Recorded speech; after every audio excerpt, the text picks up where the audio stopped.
हम लोग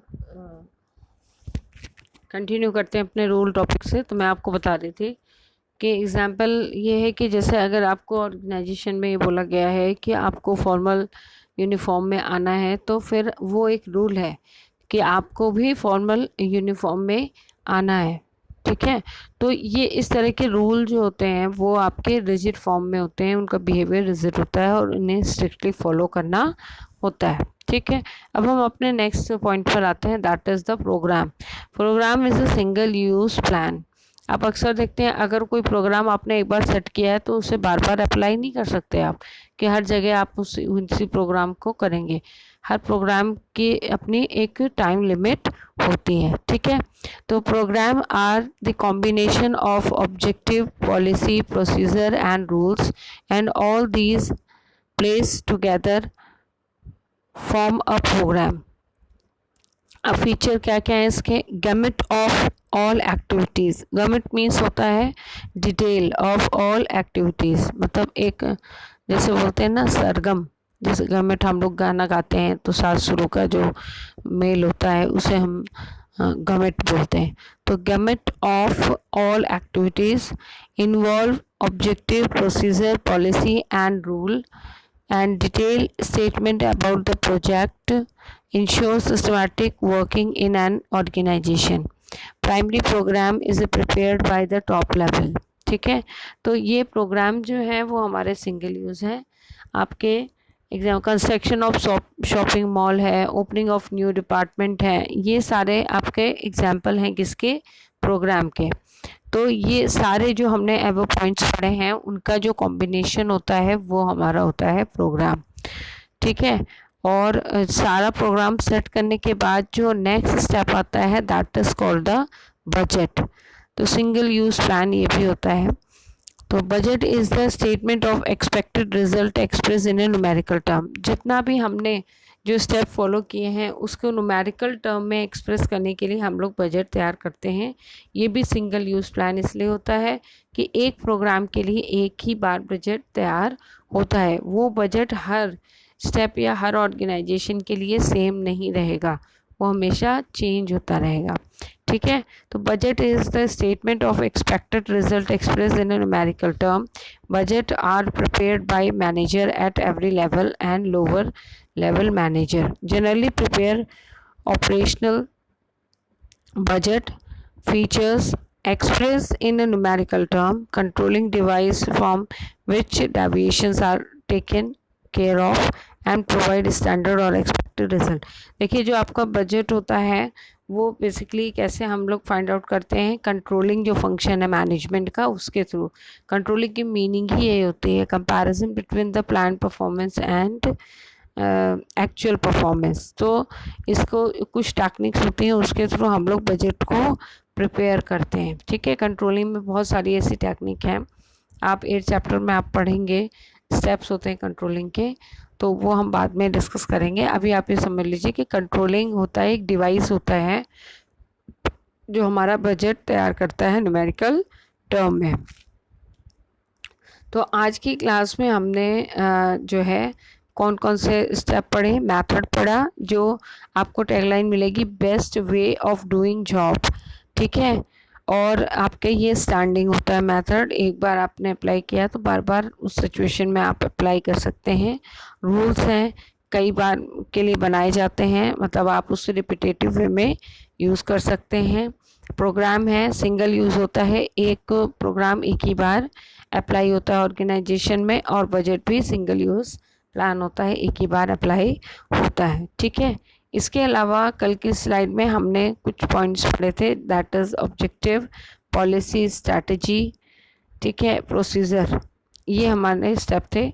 इसमें देखिए बेटा एक टॉपिक नहीं है method, but method is the most of the important topic of this concept. ठीक है, तो कल हमने जो पॉइंट्स पढ़े थे उनके बारे में थोड़ा सा मैं आपको समझा देती हूँ ताकि आपको ध्यान आ जाए कि हमने प्लानिंग के कितने और पॉइंट्स पढ़े थे। ठीक है, टाइप ऑफ प्लान के और कौन से हमारे सिंगल यूज़ मेथड थे। ऑब्जेक्टिव हमारा neither single nor standing, strategy हमारी नाइदर सिंगल नाइदर स्टैंडिंग होती है, पॉलिसी हमारी स्टैंडिंग प्लान्स है, ठीक है, और प्रोसीजर हमारा स्टैंडिंग प्लान है। तो ये हमने स्टेप पढ़े थे और आप एनसीईआरटी बुक को डाउनलोड करके उससे ज़रूर पढ़ें। आपको पेज नंबर मैं मेंशन कर देती हूँ इसमें, इसलिए इस टॉपिक में मेंशन नहीं किया कि कंटिन्यू टॉपिक है, ठीक है। तो आप नहीं इसको रिवाइज करेंगे तो बेटा समझ में नहीं आएंगे ये टॉपिक। बेसिकली प्लानिंग का सबसे इम्पॉर्टेंट और सबसे थोड़ा समझने में डिफ़िकल्ट टॉपिक यही है, टाइप्स ऑफ प्लान, क्योंकि जब केस स्टडी क्वेश्चन आते हैं तो आप आइडेंटिफाई नहीं कर पाते कि कौन से प्लान्स के बारे में बता रहे हैं। जैसे क्लास वर्क का एक क्वेश्चन हम लोग लेते हैं, देखिए मैंने एक case study question lengthy question लिया है ताकि आपको समझ में आए कि किस तरह का ये क्वेश्चन है, ठीक है। तो आपके इसमें देखिए बोला है T 2 years ago, the Madhu completed her degree in food technology. She worked for the same in time in a company manufacturing chutney, pickles, and murabbas. She was not happy in the company and decided have to her an organic food processing unit for the same. She set the objective and the target and formulated action plan to achieve the same. One of her objective was to earn 10% profit on the amount invested in the first year. It was decided that the raw material like fruits, vegetables, spices, etc. will be purchased on 3 months credit from the farmer cultivating the organic crops only, and she also decided to follow the steps required for marketing of the product through her own outlet.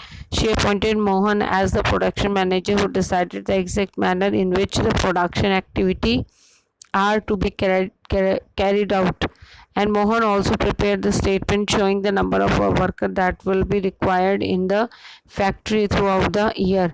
Madhu informed Mohan about her sale target and different product other area wise for the forthcoming quarters while working on the production table, and penalty of ₹100 per day not wearing the caps, gloves and apron was announced.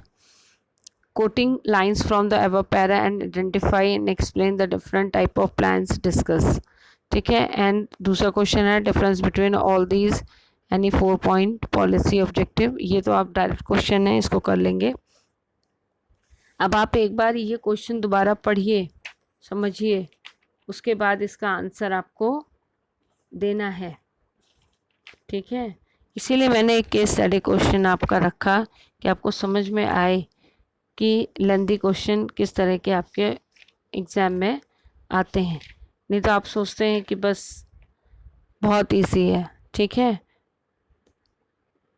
इसमें क्या करना है आपको, एक तो आपको identify करना है कि कौन सा ऑब्जेक्टिव है, पॉलिसी है, प्रोसीजर है, बजट है, ठीक है, रूल है। और ये आप आइडेंटिफाई करने के बाद इनकी लाइन कोट करनी है, किस लाइन में से आपने जाना कि ये ऑब्जेक्टिव है, किस लाइन से आपने जाना ये पॉलिसी है, किस लाइन से आपने जाना ये प्रोसीजर है, किस लाइन से आपने जाना ये बजट है, किस लाइन से आपने जाना ये रूल है, ठीक है। तो उन लाइन को कोट करना है और उसके बाद इसका आंसर कंप्लीट करना है। ये आपका 6 मार्क का क्वेश्चन है, तो इसीलिए मैं आपको कह रही हूँ कि आप लोग इसको पढ़ें और समझें। Thank you so much.